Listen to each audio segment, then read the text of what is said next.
You know how most little girls join ballet class because of their mothers? And yes, I'm one of them. But one of the things that differentiates me and other girls is that the moment I stepped into the studio, I fell in love with ballet. Through 10 years of ballet, I finally realized why my mother put me into ballet class. From all my public speaking, meeting new people, a good body posture has always been a role for it. In ballet, we always have to stand straight, ribs in, chin up to show all that elegance.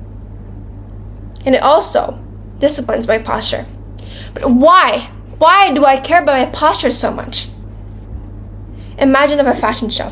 High fashion models, for example, from Chanel, Dior, they always have to stand straight and chin up to promote their fashion designs. And their good body posture gave them extra confidence. And even the audience will feel that too. And can you imagine how much power just a good body posture can affect assurance over the people around you?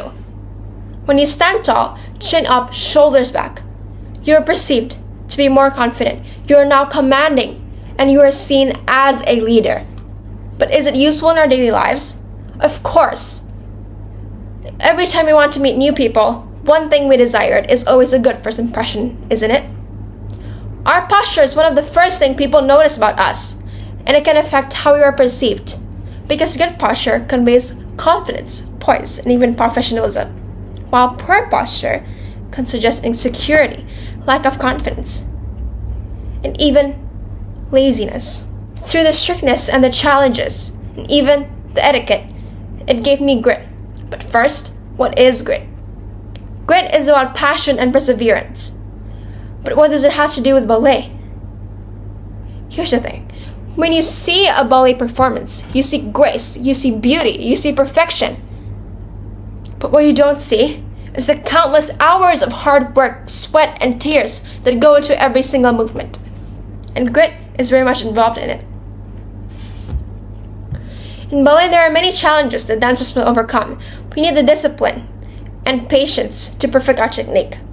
From my own experience, as my ballet teacher gave me a movement called pirouette. Last year, I was known to be one of the dancers that failed to accomplish this movement because it is known to be one of the complicated movements in ballet, because one essential thing needed is balance while you turn on the tip of your toe. Because with the help of my perseverance and passion I have towards it, I made myself to be courageous, to fail more, and brave to take the risk even more. I practice every night, gripping on my door frame, finding that balance just on the tip of my toe. In this way, I strive even more, and I have those thrill to accomplish those goals I needed. And in this year, I was chosen to be the dancers to do that movement and give an example to the other dancers. But could it really develop grit? Oh yes, it does.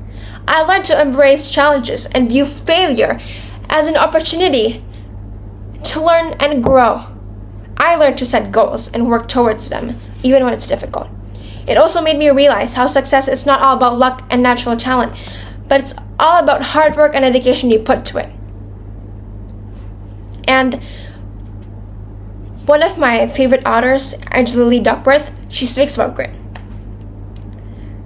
She says the greatest indicator of success is someone's grit.